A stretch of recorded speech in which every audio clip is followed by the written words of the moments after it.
ሰላም ጤና ይስጥልኝ። እንዴት ናችሁ? ያመለ ልጅ ነኝ። ዛሬ ደግሞ ለየት ያለ የአሳ ጉላሽ አሰራር አሳያችኋለሁ። እኔ አይደለም ሰርቼ የማሳያችሁ ከልጆቼ አራተኛ ልጄ የሆነው በጣም ትንሹ ሰርቶ ያሳያችኋል። በጣም ባለሙያ ነው እና አሰራሩ ደግሞ እንዴት እንደሆነ እሱ እያንዳንዱን ነገር ያስረዳችኋል። እሱን ልጋብዘው። ማርኮናል ና እንዴ እንደምታዩት እንግዲህ ይሄ ማርኮናል እንደሻው ይባላል።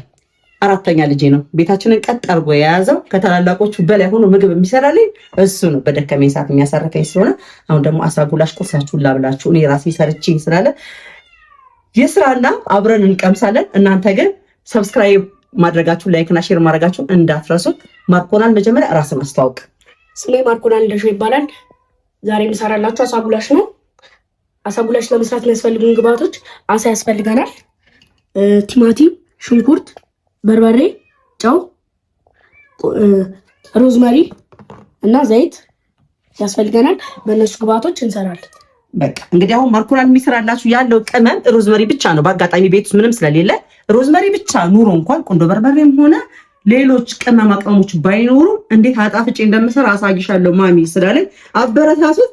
ተከታተሉ። ወደ ስራው እንሄዳለን። ይኸው እንግዲህ መጀመሪያ እዚህ ጋር ስቶቭ እንደምታዩት ለኩሷል። እኔ እሳት የሆነ ነገር ላይ ብዙ ላለማዳፈን የጋለው ላይ ዘይት እንዲገድልህ አደርጋለሁ። ሌላውን ግን ስራ እሱ ይሰራል። ከሽንኩርቱ ጀምረ አንተ ራስህ እየገለጽክ ንገራቸው ማርኮይ። መጀመሪያ ሽንኩርታችንን እንከትፋለን።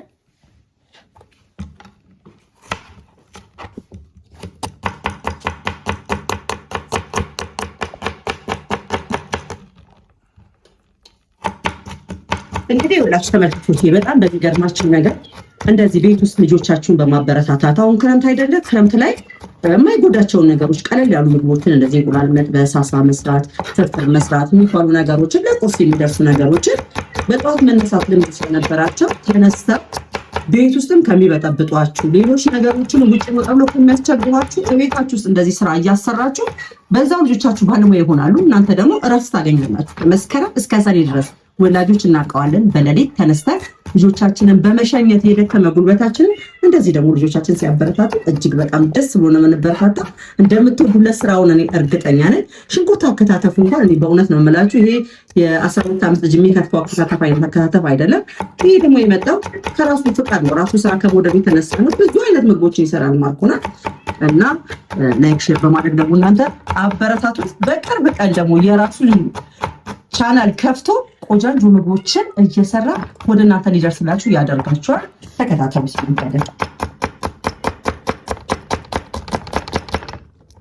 ሽንኩርታችንን ከትፈን ጨርሰናል። አሁን የጋለው ዘይት ላይ እናደርጋለን።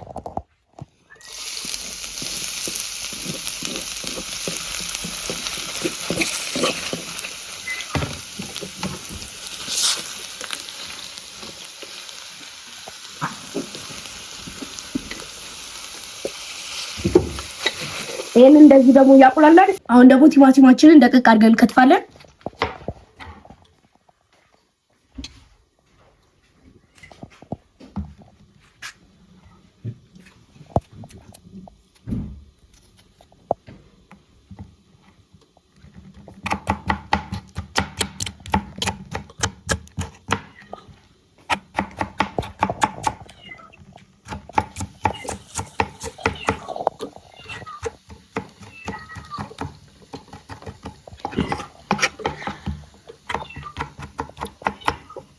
እንግዲህ እንደምታዩት ይኸውላችሁ ቲማቲሙ እንደዚህ የከፈፈ ነው ያለው።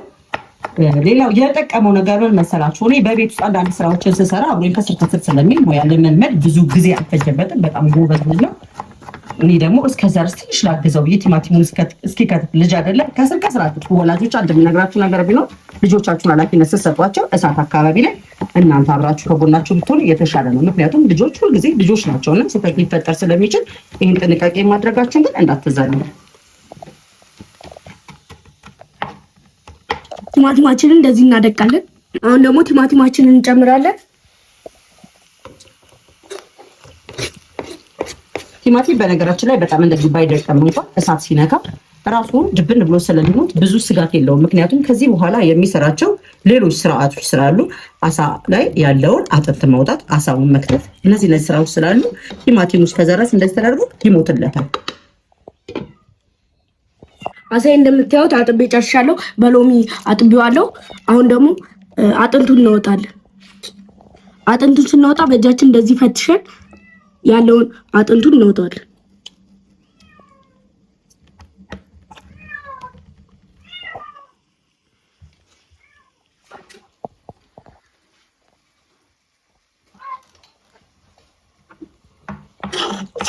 በነገራችን ላይ አብዛኞቻችሁ አሳ ስትሰሩ አጥንቱ የት ቦታ ላይ እንዳለ ለመረዳት ይቸግራቸዋል እና ልጆቹ ነው ደግሞ በእንደዚህ አይነት መልክ አጥንቱ የቱ ጋር እንዳለ አውቀው መውጣታቸው በራሱ ትልቅ ነገር ነው። እኔ በእውነት ነው የምላችሁ ማርኮናል በጣም በቃ ከዚህ እድሜው ጋር አብሮ የማሄድ ስራዎችን ሲሰራ ለራሴ በጣም ስለሚገርመኝ ነው። አሳ ማውጣት በጣም ከባድ ስራ ስለሆነ ማለት ነው።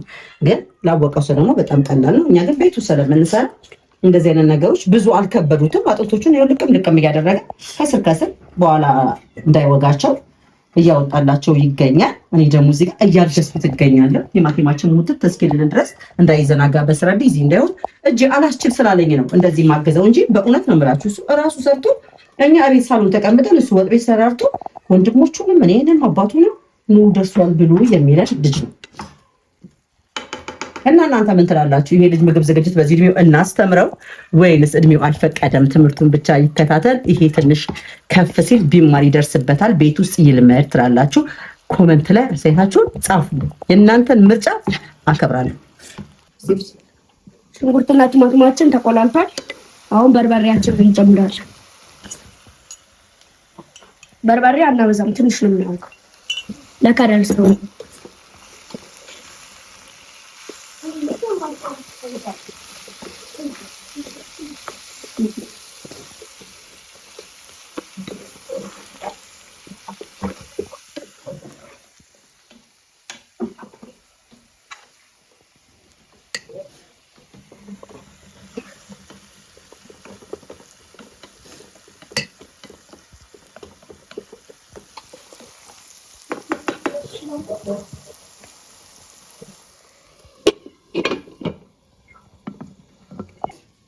አሁን ደግሞ ውሃ ጠብ እናደርጋለን።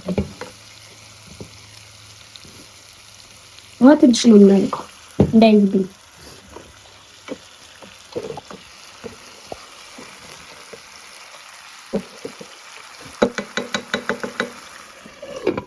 ከዛ ደግሞ አሳችንን ለሁለት ወይ ለሶስት እንቆርጠዋለን።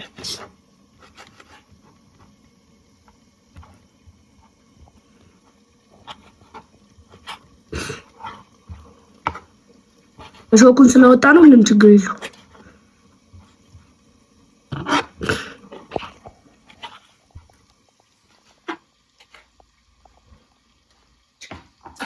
ነጭ ሽንኩርት ደግሞ አግኝቻለሁ። ነጭ ሽንኩርታችንን ደግሞ እንጨምራለን። ነጭ ሽንኩርት እንደዚህ ሲገባበት ማንኛውም ምግብ ሁሌ ነው የምናገረው ጣዕሙን በጣም ይመጣያል። ኃይል አለ እና እናዘጋጀን ነበር ብቻ መጣሁለት በቃ ቆንጆ ነው።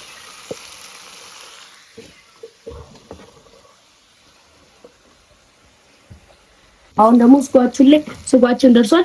ሮዝመሪ እና ጨው እናደርጋለን።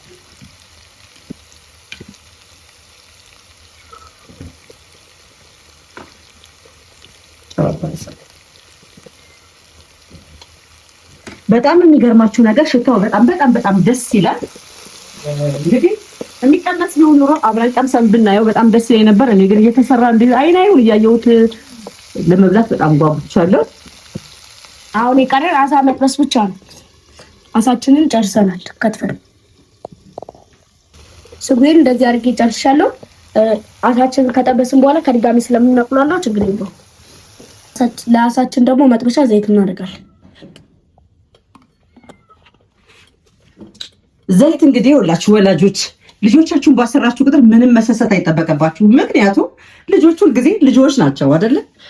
ስለዚህ ለአሳው ያደረገው እንግዲህ ይህንን ይመስላል። ዘይቱ ሲገለለ ድረስ ጠብቀን አሳ እንደዚህ አድርጎ የከተፋቸውን አሳዎች አጥንቱን ጥጥት አድርጎ የከተፈውን ደግሞ አሳ እየጠበስ ያሳየንና ቀላቅሎ ግላሽ እንዴት እንደሚጣፍጥ እንዴት እንደምወድ ነግራችሁ አልችልም። ያሳየናል። አብራችሁ ነው። ዘይታችን እስከግልልን ደግሞ በሽሮ አሳችንን ግልብጥ እናደርገዋለን።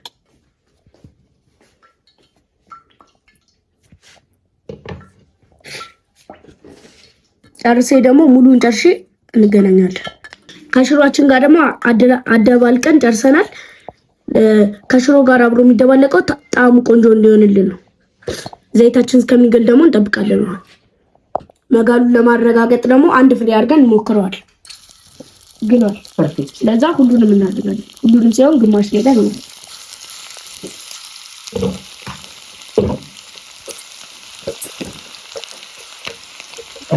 እንግዲህ ተመልካቾች ይሁላችሁ እንደዚህ አይነት ስራ ሲሰሩ ልጆቻችሁ ከስር መሆናችሁን እናንተ መከታተላችሁ ግን እንዳትዘናጉ። ለልጆች ሙሉ ለሙሉ የወጥ ቤት ስራ አይሰጥም። ምክንያቱም አይን በጣም አስፈላጊ ነው። ልጆችን መጠበቅ በእንደዚህ አይነት ነገር ላይ ባልታሰበ ነገር ዘይት ጠብ ቢልባቸው አደጋ ሊመጣ ስለሚችል እናንተ ከጎናችሁ ላችሁ እንደዚህ አንዳንድ አገዟቸው። እኔ አሁን እሱ ሲሰራ ከአካባቢው ከጎኑ ሳርቅ ነው የማሰራው እንጂ ኪችኑ ለብቻው ጥዬለት አይደለም። ስለዚህ ምንም ነገር አይነካም አይደል ማለት ነው። ስለዚህ በደንብ ነገር ጉላሽ አንተ ስትሰራ እንዴት ነው የምትሰራለን? አሳ የሚበታተነው ምን ሲሆን እንደሆነ በደንብ አድርገህ በአንተ እድሜ ላሉ እኩዮችህ እንዲገባቸው አድርገህ አስረዳቸው። አሳችንን ስልስ በጣም ቆንጆ ስልስ እንሰራና አሳችንን ደግሞ እንጠብሰዋለን። አሳችንን ከጠበስን በኋላ ስልሱን እናደባልቀውና ትንሽ ጋል አድርገን ስልሱን እናደባልቀውና እንጨርሳለን ማለት ነው። ከዛ ያለንን ቅመማ ቅመሞች እናደርጋለን፣ እንጨርሳለን። አሳችንን ጠብሰን ጨርሰናል። እንደዚህ አድርገን እንዳይፈረፈርብን አሁን እናወጣዋለን።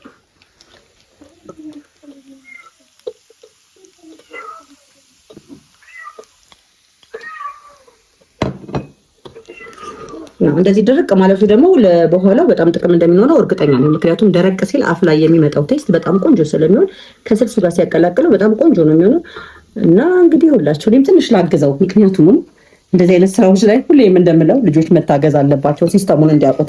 እኛ በጣም በፍጥነት የምንሰራው ስራዎች ረጅም ጊዜ ስለሰራን ነው።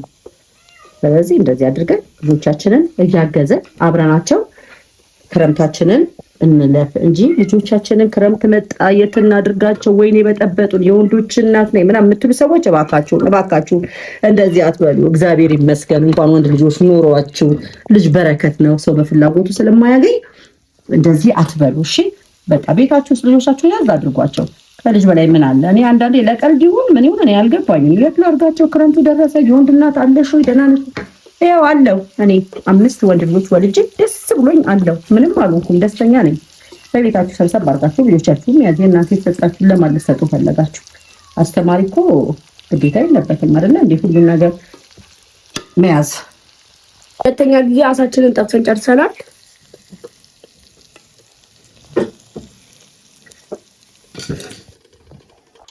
ስልሳችንን ከድጋሚ ጥደናል ትኩስ እንዲሆንልን። ለአሳ ጉላሻችን ደግሞ አሳውን ጠብሰን ጨርሰናል። ስልሱ ጋል ሲል ደግሞ ተመልሰን እንመጣለን። አሳችንን ደግሞ ልንጨምር ነው። ስልሳችን በደንብ ሶናል። አሳችንን እንጨምራለን። አሳችንን ከስኮ ጋር በደንብ እናደባልቀዋለን። እንዳይፈራርስብን ቀስ ብለን በጣም ነው የሚያምኩት ነው።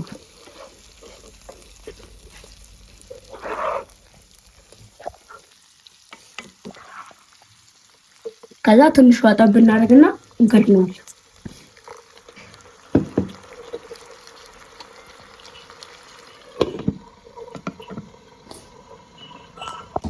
አሳ ጉላሳችንን ጨርሰናል። አሁን እናወርደዋለን። ጨው ምናምን ቅድም ስላደረግን ችግር የለም። አሳ ጉላሻችንን ጨርሰናል። አሁን እንቀምሰዋለን።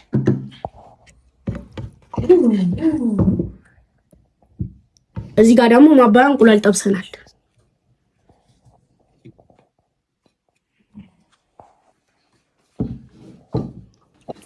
አሳ ጉላሻችንን ደግሞ እንቅመስ።